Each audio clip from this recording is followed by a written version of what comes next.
अस्सलाम वालेकुम दोस्तों, मेरा नाम है मारबास मिट्टू और आप देख रहे हैं life of UAE Dubai YouTube channel. आज की इस वीडियो में मैं आप लोगों को बताऊंगा कि अगर आप यूएई में काम कर रहे हैं, दुबई में काम कर रहे हैं, तो आप लोग अगर जिस कंपनी में काम कर रहे हैं वहाँ से अगर आप लोग रिज़ाइन देना चाहते हैं और कहीं और जाना चाहते हैं तो आप कैसे वो रिज़ाइन दे सकते हैं, क्या प्रोसीजर होता है। तो उसके लिए आप लोगों ने ये वीडियो शुरू से लेकर एंड तक देखनी है, वीडियो को स्किप नहीं करना। इसमें मैं आप लोगों से सारे पॉइंट शेयर करूंगा कि आप स्टार्ट से लेकर एंड तक क्या प्रोसीजर होता है, आप कैसे एक कंपनी को छोड़कर दूसरी कंपनी में जा सकते हैं। सबसे पहले हम लोग बात करेंगे कि एक एम्प्लॉय जो होता है, जो कंपनी में काम कर रहा होता है, वो रिज़ाइन क्यों देता है। तो उसकी बहुत सी रीज़न हो सकती हैं कि या तो किसी का उसके साथ लड़ाई झगड़ा हो जाता है, या फिर एक ही जगह पे काफ़ी टाइम गुजार के वो थोड़ा थक जाता है, और या फिर उसकी सैलरी थोड़ा कम होती है और उसको अच्छी सैलरी की ऑफ़र आती है कहीं से, तो इसलिए भी वो कंपनी चेंज करना चाहता है। तो मतलब कि बहुत सी रीज़न हो सकती हैं।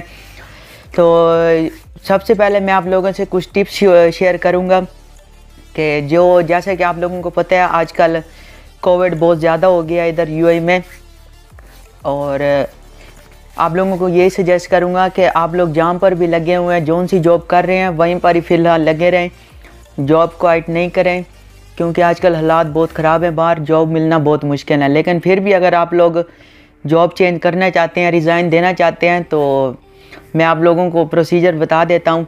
सबसे पहले आप लोगों ने एचआर में जाना है, वहाँ पर आपने एक लेटर लेना है, रिज़ाइन लेटर जिसको बोलते हैं, ठीक है। वो आपने टाइप करवाना है और उस पर आपने सिग्नेचर करना है। उससे पहले नोटिस पीरियड होता है, वो डिपेंड करता है कि आपका कॉन्ट्रैक्ट टाइप क्या है, लिमिटेड है, अनलिमिटेड है। तो आप वो 30 दिन का नोटिस पीरियड होता है, आपने वो कंपनी को बता देना है। बाय ईमेल आप बता सकते हैं, बाय टेक्स्ट मैसेज आप अपने सुपरवाइज़र को, एचआर डिपार्टमेंट को, मैनेजर को आप टेक्स्ट करके बता सकते हैं कि मैं आप कंपनी छोड़ना चाहता हूँ। वो एक 30 दिन का आपको नोटिस पीरियड देंगे।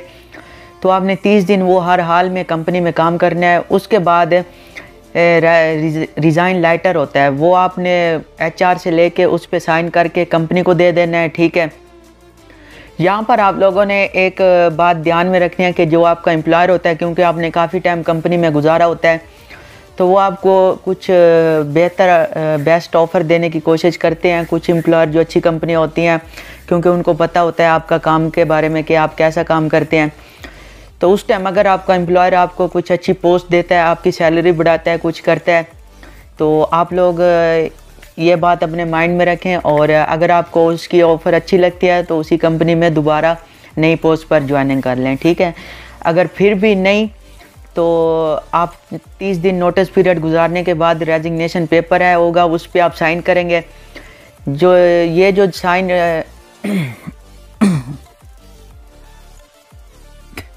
कितना याद करना पैंदा है।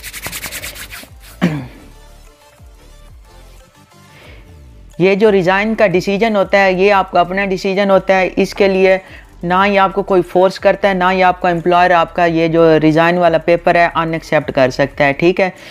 तो ये वाला पेपर देने के बाद एम्प्लॉयर भी आपका उस पर साइन करेगा। तो उसके बाद आप फाइनल पेपर पे साइन करेंगे और अपने लेन देन सब जो आपका होगा वो क्लियर करेंगे। और उसके बाद आपको जो कैंसिलेशन पेपर है वो कुछ दिनों में, 1 वीक का प्रोसेस होता है, उसमें आपको कैंसिलेशन पेपर मिल जाएगा।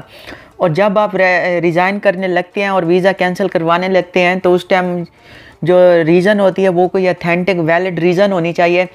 ये ना हो कि आप किसी के साथ लड़ाई झगड़ा करके, अपने एम्प्लॉयर के साथ या किसी अपने कुलीग के साथ लड़ाई झगड़ा करके उसके बाद फिर आप जॉब को वो रिज़ाइन दे दें या कैंसिल हो जाए।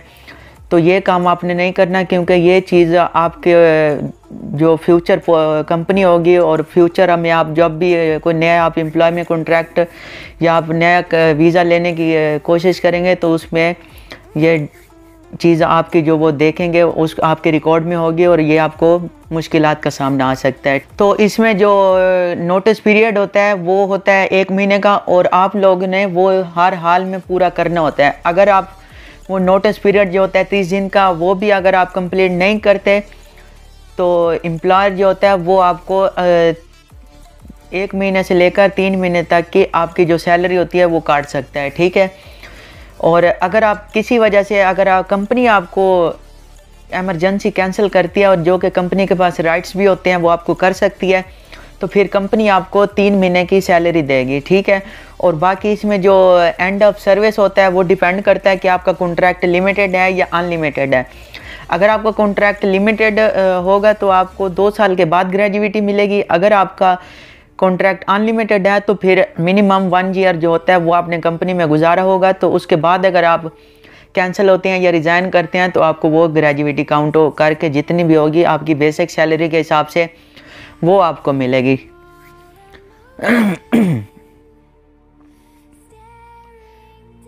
ठीक है। वो अगर आप जब आपको वो पेपर मिल जाता है उसके बाद आपके पास 30 दिन टाइम होता है। आप 30 दिन में अगर आपने वापस जाना है अपने कंट्री तो आप जा सकते हैं टिकट करवा के, और अगर आपने इधर ही किसी दूसरी कंपनी में काम करना है तो 30 दिन के अंदर अंदर आपने स्टेटस चेंज करवाना होता है। 30 दिन में आप किसी भी दूसरी कंपनी में ज्वाइनिंग कर सकते हैं, उनको कैंसिलेशन पेपर दे सकते हैं, तो वो आपका वीज़ा प्रोसेस स्टार्ट कर देंगे, ठीक है।